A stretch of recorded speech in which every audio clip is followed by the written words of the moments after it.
Aku memiliki 3 kakak perempuan. Ketika kakakku dan suami-suami mereka bekerja di kementerian pemerintahan. Ada yang menjadi ketua konferensi permusyawaratan politik rakyat. Yang lainnya menjadi pemimpin atau pejabat nomor 1 di instansi pemerintahan. Orang-orang menghormati mereka dan ingin seperti mereka.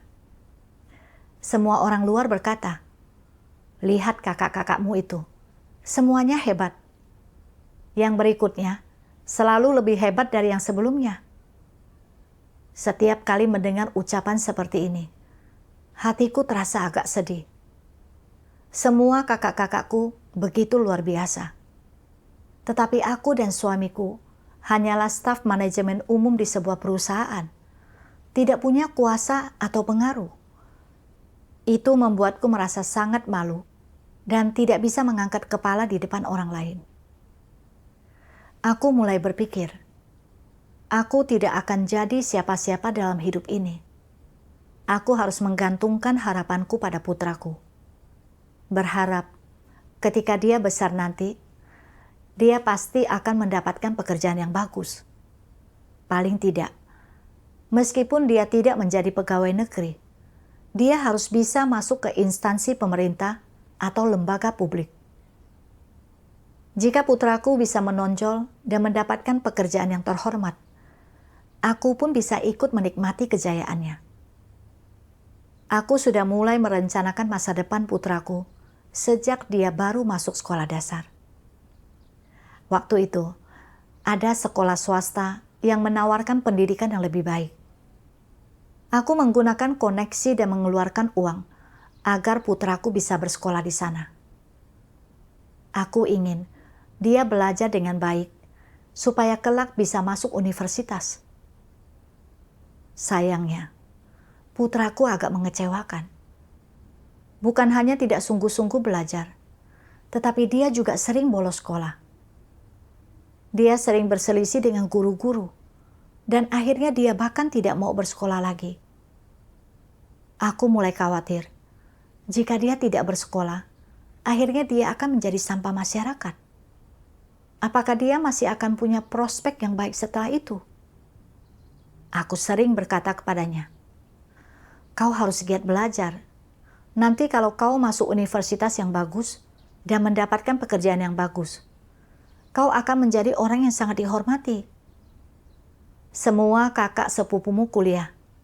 Kalau tidak belajar sungguh-sungguh, kau nanti hanya akan menjadi pekerja kasar dan orang akan meremehkanmu seumur hidupmu." Namun, putraku tidak mau mendengarkan dan sering bersembunyi dariku. Setelah pulang sekolah, dia hanya makan sedikit, lalu masuk ke kamar. Katanya dia harus mengerjakan PR. Aku ingin mengobrol tentang pelajarannya, tetapi dia tidak menanggapiku. Aku berpikir, kalau aku sebagai ibumu membiarkanmu seperti ini dan tidak mendisiplin dengan tegas, mana bisa kau berhasil nantinya? Aku menuliskan kekhawatiran dan kegelisahanku, memberikan nasihat yang tulus dan sungguh-sungguh.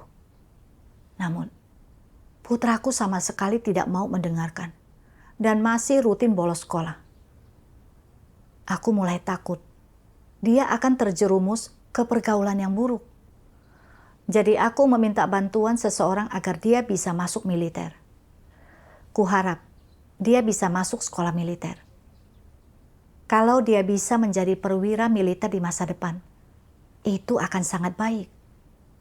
Dengan begitu, jika nanti ada yang bertanya, "Apa pekerjaan putramu?" Aku bisa dengan bangga berkata, "Putraku seorang perwira militer."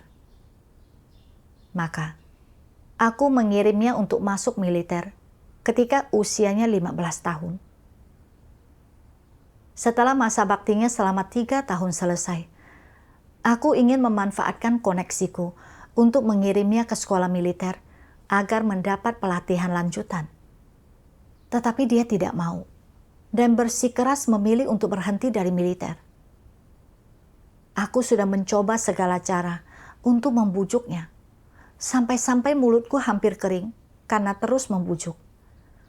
Tetapi tetap saja, dia memilih untuk berhenti. Setelah pulang, dia ditempatkan di departemen perkereta apian sebagai pekerja biasa. Saat menghadapi pekerjaan itu, aku benar-benar tidak puas. Semua putra kakak-kakakku sudah meniti karir sebagai pejabat pemerintahan. Mereka punya pekerjaan yang terhormat dan bergengsi, berpenghasilan besar, dan dihormati orang kemanapun mereka pergi. Namun, saat melihat putraku sendiri, dia tidak punya pendidikan yang baik dan tidak punya pekerjaan yang bagus. Bagaimana bisa dia begitu mengecewakan? Bukankah semua ini kulakukan demi dia? Bagaimana bisa dia tidak mengerti? Saat itu, aku sering menangis sendirian dan merasa sangat malu untuk berhadapan dengan orang lain. Apakah kehidupan putraku benar-benar akan biasa-biasa saja dan menyedihkan seperti hidupku?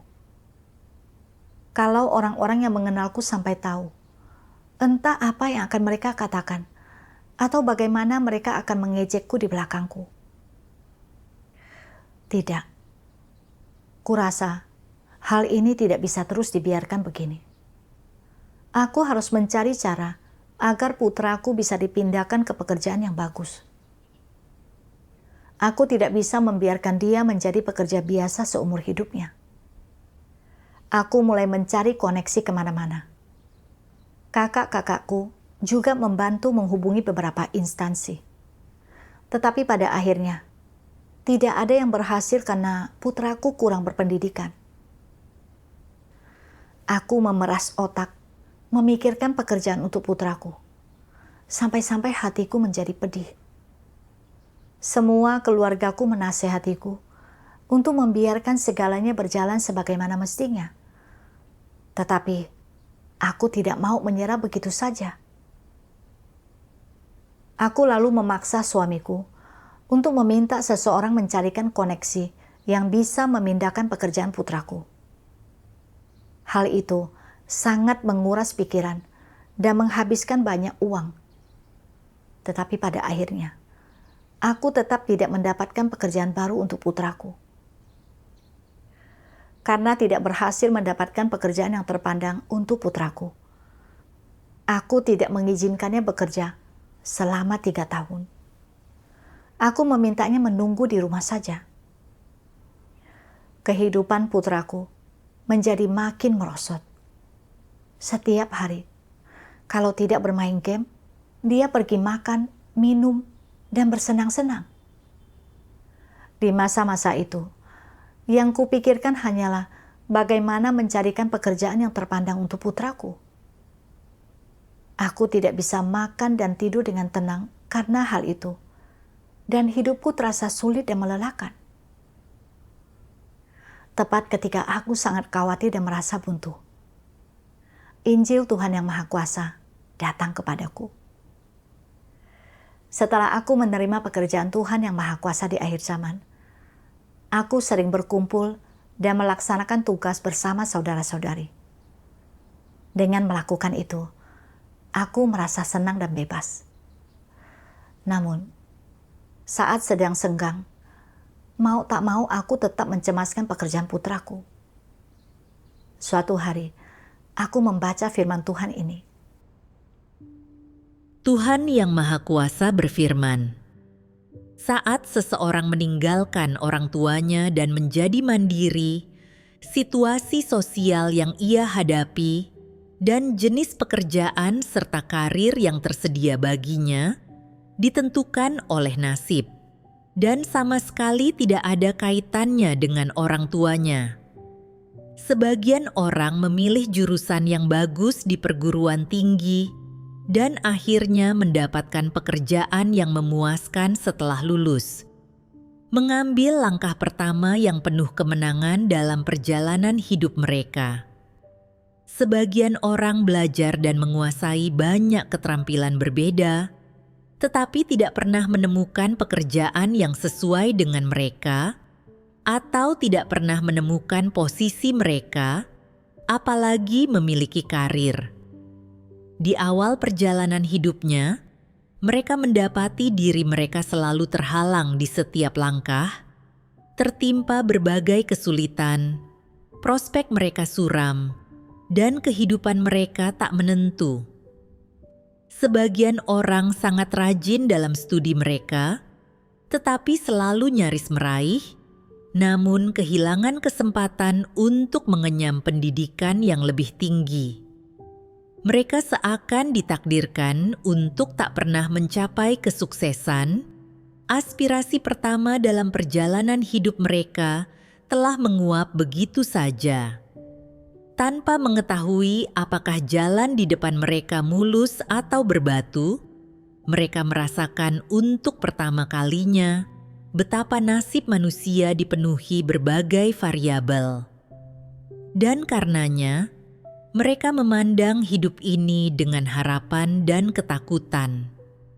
Sebagian orang, walaupun tidak berpendidikan tinggi, menulis buku dan mencapai sedikit ketenaran. Sebagian orang, meski nyaris buta huruf, mampu menghasilkan uang dalam berbisnis, dan karenanya mampu menyokong diri mereka sendiri. Pekerjaan yang orang pilih, bagaimana orang mencari nafkah, apakah orang memiliki kendali mengenai apakah mereka mengambil pilihan yang baik atau buruk dalam hal-hal ini? Apakah hal-hal ini selaras dengan keinginan dan keputusan orang? Kebanyakan orang memiliki keinginan berikut: bekerja lebih sedikit, tetapi berpenghasilan lebih banyak, tidak berjerih lelah di bawah terik matahari dan hujan, berpakaian bagus, tampak gemilang dan bersinar kemanapun mereka pergi, berkedudukan lebih tinggi dibanding orang lain, dan membawa kehormatan bagi leluhur mereka.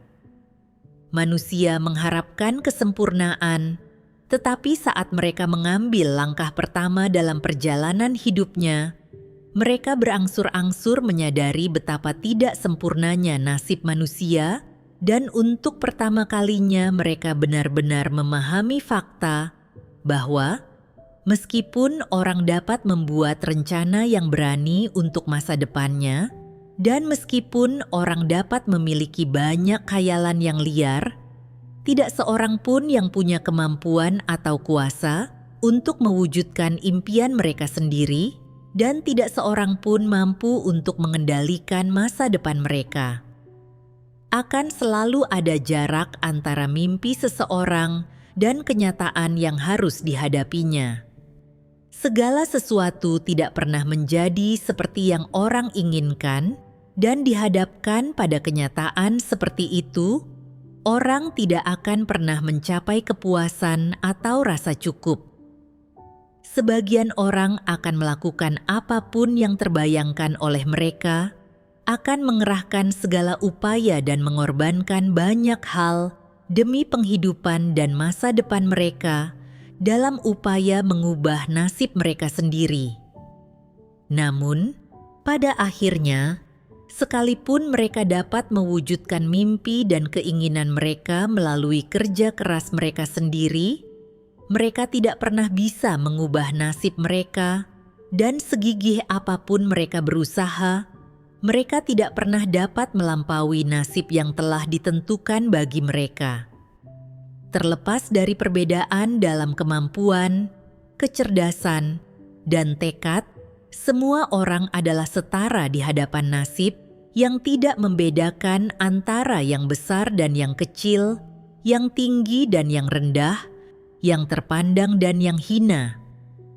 Pekerjaan apapun yang dijalani seseorang, apa yang orang lakukan untuk mencari nafkah, dan berapa banyak kekayaan yang orang kumpulkan dalam hidup ini, itu tidaklah ditentukan oleh orang tua, talenta, upaya, ataupun ambisi seseorang, melainkan telah ditetapkan oleh Sang Pencipta.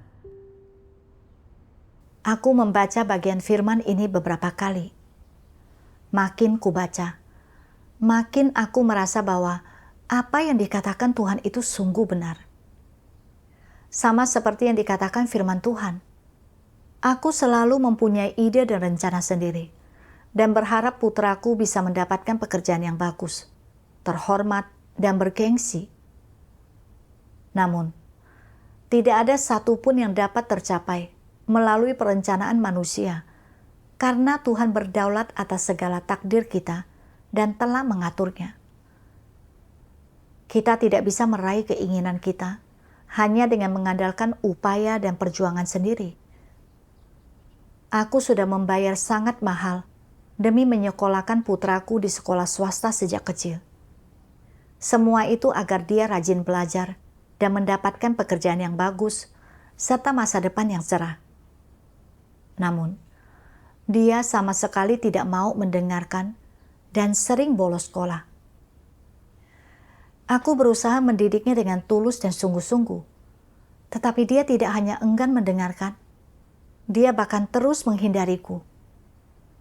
Kemudian, aku mengirimnya agar bergabung dengan militer, dengan harapan nantinya dia bisa masuk sekolah militer dan menjadi seorang perwira. Namun, dia tetap tidak mendengarkan dan bersikeras untuk berhenti. Dan akhirnya dia hanya menjadi karyawan biasa di perusahaan kereta api. Aku tidak mau merelakan begitu saja, karena pekerjaan putraku sangat jauh dari harapanku. Aku mencari kesana kemari, memanfaatkan koneksi dan mencoba meminta bantuan orang lain. Bahkan rela membayar berapapun harganya, agar putraku bisa mendapatkan pekerjaan yang ideal. Namun, setelah bertahun-tahun tersiksa dan mengorbankan begitu banyak uang dan tenaga, pada akhirnya keinginanku tetap tidak terwujud. Melalui firman Tuhan, aku memahami bahwa pekerjaan yang akan dilakukan seseorang seumur hidupnya tidak ditentukan oleh kerja keras, ambisi, atau keinginan mereka. Tuhan telah sejak lama menetapkan pekerjaan apa yang akan dilakukan seseorang dalam hidup ini dan seperti apa takdir mereka. Bukan aku yang menentukan apa pekerjaan putraku dan akan seperti apa masa depannya. Semuanya telah ditetapkan sejak semula oleh Tuhan. Sebanyak apapun rencana yang kubuat atau koneksi yang kuminta dari orang lain, semua itu tidak ada gunanya. Semuanya sia-sia. Hidup seperti ini bukan hanya melelahkan. Aku juga membesarkan putraku menjadi pribadi yang merosot. Setelah memahami hal ini, aku berdoa kepada Tuhan. Aku bersedia mempercayakan putraku kepada Tuhan dan tunduk pada penataan serta pengaturan Tuhan. Setelah aku berdoa, aku merasa jauh lebih tenang. Beberapa waktu kemudian, 2 rekan kerja putraku dari tempat kerjanya datang ke rumahku untuk mencari tahu apa yang terjadi.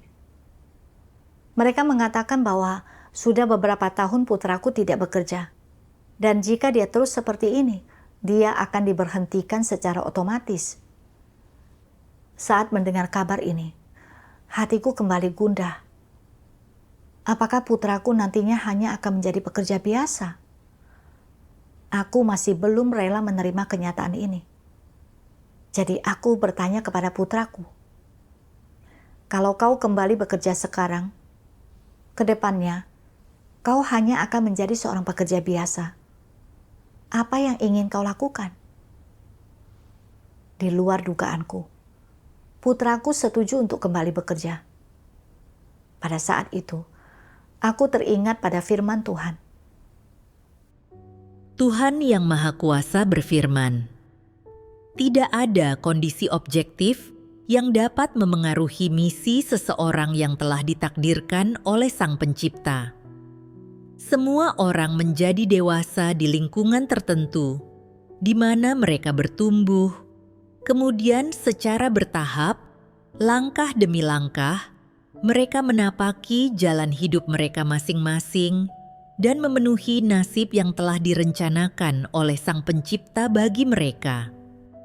Secara alami, tanpa sadar, mereka memasuki lautan luas manusia dan mengambil posisi mereka sendiri dalam kehidupan, di mana mereka mulai memenuhi tanggung jawab mereka sebagai makhluk ciptaan demi penakdiran Sang Pencipta, demi kedaulatannya. Tuhan telah mengatur takdir putraku dan pekerjaan-pekerjaan yang akan dia lakukan sepanjang hidupnya. Sekarang, putraku sudah dewasa dan aku seharusnya berhenti mencampuri urusannya. Karena dia bersedia pergi bekerja, aku harus membiarkannya. Tidak lama kemudian, putraku kembali ke tempat kerjanya. Beberapa tahun berlalu dengan sangat cepat. Meskipun aku sudah bisa agak merelakan masalah pekerjaan putraku, saat tahun baru Imlek dan hari-hari besar lainnya, ketika seluruh keluarga berkumpul, dan aku mendengar kakak-kakakku bercerita tentang keberhasilan putra-putra mereka, hatiku kecewa. Aku selalu merasa lebih rendah dari mereka dan tidak bisa berkata apa-apa. Ada perasaan di hatiku yang tak bisa kugambarkan. Aku berdoa kepada Tuhan. Ya Tuhan, melalui firman-Mu, aku telah memahami bahwa Engkaulah yang berdaulat atas takdir orang. Namun, mengapa ketika aku mendengar kakak-kakakku membicarakan keberhasilan putra-putra mereka, aku merasa sedih, seolah diriku lebih rendah dari mereka? Ya Tuhan, kiranya Engkau membimbingku untuk memahami masalahku sendiri. Suatu hari, pada saat teduhku, aku membaca firman Tuhan ini. Tuhan Yang Maha Kuasa berfirman, "Sebenarnya, sebesar apapun aspirasi manusia, serealistis dan sepantas apapun keinginan manusia, semua yang ingin dicapai manusia, semua yang dicari manusia, terkait erat dengan dua kata. Kedua kata ini sangat penting bagi setiap orang sepanjang hidupnya, dan itulah hal-hal yang ingin iblis tanamkan dalam diri manusia. Apakah kedua kata ini? Kedua kata ini adalah ketenaran dan keuntungan. Iblis menggunakan metode yang sangat lembut, metode yang sangat sesuai dengan gagasan manusia, dan yang tidak terlalu agresif untuk membuat orang tanpa sadar menerima cara dan hukumnya untuk bertahan hidup, mengembangkan tujuan dan arah hidup mereka, dan mulai memiliki aspirasi hidup.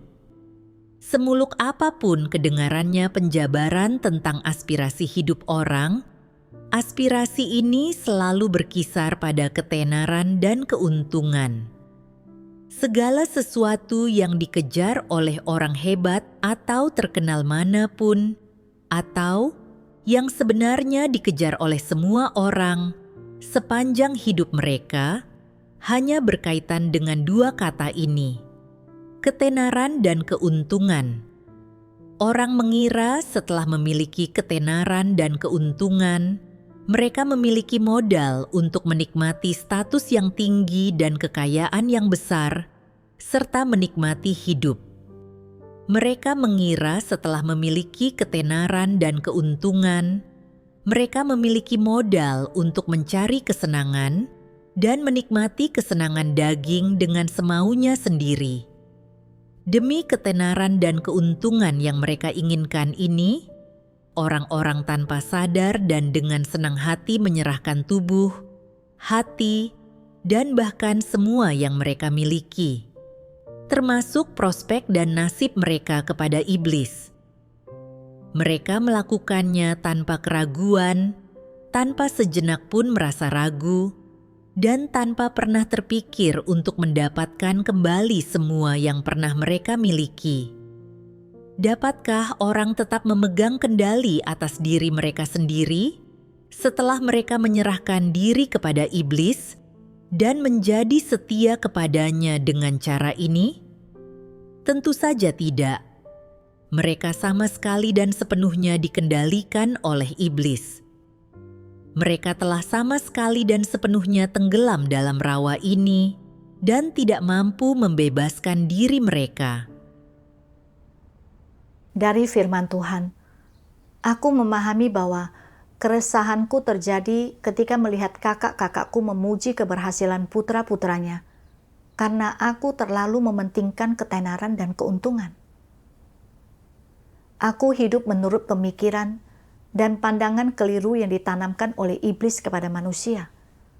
Seperti manusia bergelut ke atas, air mengalir ke bawah, dan berusahalah menjadi unggul dan menonjol. Aku percaya bahwa dengan memiliki ketenaran dan keuntungan, aku akan punya segalanya. Di mana-mana, orang akan menghormati dan ingin menjadi sepertiku. Aku pun akan menikmati gengsi. Kupikir, aku akan mampu berdiri tegak di depan orang lain dan berbicara dengan percaya diri. Kupikir hanya dengan hidup seperti itulah, aku dapat memiliki martabat. Ketika melihat kakak-kakakku dan suami-suami mereka adalah orang yang dihormati dan disegani kemanapun mereka pergi, aku sangat iri dan ingin menjadi seperti mereka. Aku ingin disegani, serta menikmati ketenaran dan keuntungan juga. Ketika keinginanku tidak tercapai, aku menggantungkan harapanku pada putraku. Berharap dia akan mendapatkan pekerjaan yang terhormat. Dengan begitu, aku bisa menegakkan kepalaku dan hidup dengan bermartabat. Demi hal ini, aku rela membayar berapapun harganya untuk mendidik putraku. Namun, semuanya tidak berjalan sesuai keinginanku. Putraku sama sekali tidak mau mendengarkanku, dan akhirnya hanya menjadi seorang pegawai. Ketika melihat harapanku hancur, hatiku sangat tersiksa. Aku terus merasa malu di hadapan orang lain dan hidup dalam penderitaan setiap hari. Aku tidak rela melihat putraku hidup biasa-biasa saja tanpa prestasi, sehingga aku mengeluarkan uang serta menggunakan koneksiku agar putraku bisa dipindahkan ke pekerjaan baru. Pada akhirnya, banyak uang sudah kuhabiskan, tetapi aku tidak berhasil mendapatkan pekerjaan baru untuknya. Putraku hanya diam di rumah setiap hari. Tak ada yang dikerjakan, dan dia menjadi tidak berguna. Aku menderita karena mengejar ketenaran dan keuntungan. Hanya peduli dengan reputasi dan kepentinganku sendiri. Aku sama sekali tidak memikirkan perasaan putraku dan memaksanya untuk memikul impian yang tidak mampu kuwujudkan sendiri. Selain menghambat putraku, aku sendiri hidup dalam penderitaan yang memilukan. Semua pemikiran dan pandangan iblis ini hanya mencelakakan manusia. Itu seperti belenggu tak kasat mata yang mengikatku erat, yang membuatku rela mengorbankan waktu dan tenaga. Padahal, aku hanya dipermainkan seperti orang bodoh. Betapa bodohnya aku. Ketika aku memahami hal ini, rasanya seperti simpul yang bertahun-tahun telah mengikat hatiku, akhirnya terlepas. Tanpa bimbingan firman Tuhan, aku pasti sudah tenggelam jauh ke dalam kubangan pengejaran, ketenaran, dan keuntungan, dan tidak mampu membebaskan diri. Aku bersyukur atas bimbingan firman Tuhan. Sekarang, aku memiliki pemahaman tentang pengejaranku yang keliru di masa lalu, dan aku pun cukup bisa mengenali cara iblis merusak manusia. Aku tidak mau lagi hidup menurut pemikiran dan pandangan iblis, dan aku bertekad untuk berhenti mencampuri pekerjaan putraku.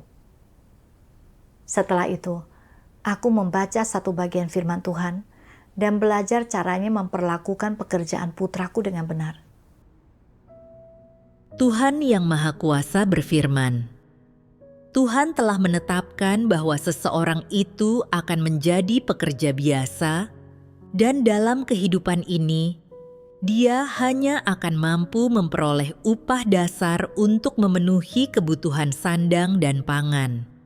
Tetapi orang tuanya bersikeras agar dia menjadi seorang selebritas, orang kaya, pejabat tinggi, merencanakan dan mengatur masa depannya sebelum dia menjadi dewasa, membayar apa yang disebut berbagai macam harga, berusaha mengendalikan kehidupan dan masa depannya. Bukankah itu bodoh? Tidak ada orang tua yang ingin melihat anak-anak mereka menjadi pengemis. Meskipun demikian, mereka tidak perlu bersikeras agar anak-anak mereka bisa sukses di dunia dan menjadi pejabat tinggi atau orang terkemuka di tengah masyarakat kelas atas. Apa bagusnya berada di tengah masyarakat kelas atas? Apa bagusnya bisa sukses di dunia? Semua itu adalah lumpur hisap. Semua itu bukanlah hal yang baik. Apakah menjadi selebritas, tokoh hebat, manusia super, atau orang yang memiliki kedudukan dan status itu baik? Hidup ini paling tentram ketika seseorang itu hanyalah orang biasa. Apa salahnya menjalani kehidupan yang sedikit lebih sulit dan melelahkan dengan makanan dan pakaian yang sedikit lebih buruk? Setidaknya, ada satu hal yang terjamin. Karena engkau tidak bersentuhan dengan kalangan atas dan tidak hidup di tengah tren-tren sosial, setidaknya engkau bisa lebih sedikit berbuat dosa, lebih sedikit berbuat jahat, dan lebih sedikit melakukan hal-hal yang menentang Tuhan. Sebagai orang biasa, engkau akan menghadapi lebih sedikit pencobaan, dan tak seorang pun akan mengindahkanmu. Meskipun kehidupanmu akan sedikit lebih sulit dan melelahkan, setidaknya engkau akan merasa damai, tidak lelah, dan merasakan lebih sedikit ketakutan dalam batinmu. Pikirkan hal ini jika engkau adalah seorang pekerja atau petani. Yang perlu kau khawatirkan hanyalah memastikan engkau bisa makan 3 kali sehari. Lain halnya jika engkau adalah seorang pejabat. Engkau harus berjuang, dan engkau tidak akan tahu kapan tiba hari di mana kedudukanmu tidak lagi aman. Dan bukan itu saja, orang-orang yang telah kau singgung akan mencarimu untuk membalas, dan engkau akan disiksa oleh mereka. Hidup ini sangat melelahkan bagi para selebritas, orang-orang hebat, dan orang-orang kaya. Orang kaya selalu takut kalau kelak mereka tidak akan sekaya sekarang, dan takut kalau mereka tidak akan mampu melanjutkan hidup jika hal itu terjadi. Para selebritas selalu khawatir kalau aura mereka akan lenyap, dan mereka selalu ingin melindungi aura mereka, takut kalau mereka akan tersingkir oleh era dan tren ini. Hidup mereka sangat melelahkan. Para orang tua tidak pernah mengetahui yang sebenarnya tentang hal-hal ini dan selalu ingin mendorong anak-anak mereka ke pusat perjuangan ini, mengirim mereka ke sarang singa dan lumpur hisap. Firman Tuhan membuatku paham bahwa aku harus tunduk pada kedaulatan Tuhan serta pada apa yang telah Tuhan tetapkan terkait pekerjaan putraku. Tidak ada salahnya menjadi seorang pegawai. Kita bisa membeli pakaian dan makanan untuk diri sendiri, serta menjalani kehidupan yang normal. Bukankah ini sudah sangat baik? Namun, aku selalu ingin putraku menempuh jalan menjadi pejabat pemerintah, atau menjadi perwira militer dan masuk ke instansi pemerintahan. Aku menyadari bahwa aku telah memuja kekuasaan dan status. Dan apa yang kulakukan justru mendorong putraku ke jurang yang dalam. Dari luar, instansi pemerintahan tampaknya terhormat. Semua orang yang bekerja di sana mengenakan jas dan sepatu kulit. Semuanya terlihat sangat bergengsi. Namun kenyataannya, itu adalah tempat yang paling gelap. Lihat saja putra-putra dari kakak-kakakku. Meskipun mereka adalah pemimpin senior di organisasi mereka, memiliki banyak kekuasaan dan pengaruh, mereka tidak menjalani hidup yang bahagia. Yang mereka bicarakan hanyalah bagaimana cara menggunakan koneksi untuk melindungi status mereka. Mereka khawatir suatu hari nanti mereka bisa kehilangan posisinya dan ditindas orang lain. Hidup mereka benar-benar di ujung tanduk. Jika kau bekerja di instansi pemerintah, besar kemungkinan kau akan terseret ke dalam berbagai perebutan kekuasaan, dan kau tidak akan bisa lepas walaupun kau mau. Ada yang mengabdikan hidupnya untuk melayani mereka, menjadi kaki tangan iblis. Hati nurani, garis batas moral, perilaku yang benar, dan martabat manusia, semuanya lenyap. Mereka melakukan segala macam kejahatan yang ada dalam berbagai bentuk. Pada akhirnya, mereka berakhir menjadi korban bagi iblis. Namun, aku tidak mampu melihat hal ini dengan jelas. Bahkan mendorong putraku untuk masuk ke instansi pemerintah. Aku benar-benar sangat bodoh. Pekerjaan yang diatur Tuhan bagi manusia sudah cukup untuk menopang kehidupan yang normal. Seperti yang Tuhan firmankan, merasa puas dengan hanya memiliki makanan dan pakaian. Aku sudah percaya kepada Tuhan selama bertahun-tahun, tetapi tidak pernah menjalani kenyataan firman Tuhan. Sudut pandangku terhadap berbagai hal pun tidak banyak berubah, dan sudut pandangku tentang apa yang harus dikejar masih sama seperti orang duniawi. Aku memuja kekuasaan dan mengejar ketenaran, keuntungan, serta status. Aku bahkan mendorong putraku ke jurang yang dalam dan kubangan lumpur demi mewujudkan tujuanku. Jika aku benar-benar memasukkan putraku ke dalam karir politik, dia pasti akan terseret ke dalam berbagai konflik dan berakhir dalam pertarungan terang-terangan maupun diam-diam dengan orang lain. Sepanjang hari, dia harus waspada terhadap orang ini, berhati-hati terhadap orang itu, menggunakan berbagai siasat dan tipu daya. Tidak ada yang tahu hal seperti apa yang akhirnya akan dia lakukan. Dengan mendorong putraku masuk ke tempat seperti itu, demi memuaskan harga diriku dan statusku, bukankah itu justru menjerumuskan anakku sendiri? Meskipun sekarang putraku menjadi pegawai biasa, dan memang sedikit menderita secara fisik serta agak lelah. Hidupnya tidak begitu lelah seperti sepupu-sepupunya. Dia juga tidak terseret dalam intrik dan perselisihan. Dia tidak perlu khawatir kehilangan posisi. Hidupnya pun santai dan tenang. Dia juga mampu menghidupi dirinya sendiri. Bukankah ini sangat bagus? Pengaturan Tuhan itu selalu tepat. Kemudian, aku mencari di dalam firman Tuhan. Sebagai orang tua, kita seharusnya tidak terus-menerus mengharapkan anak kita menonjol di antara orang banyak.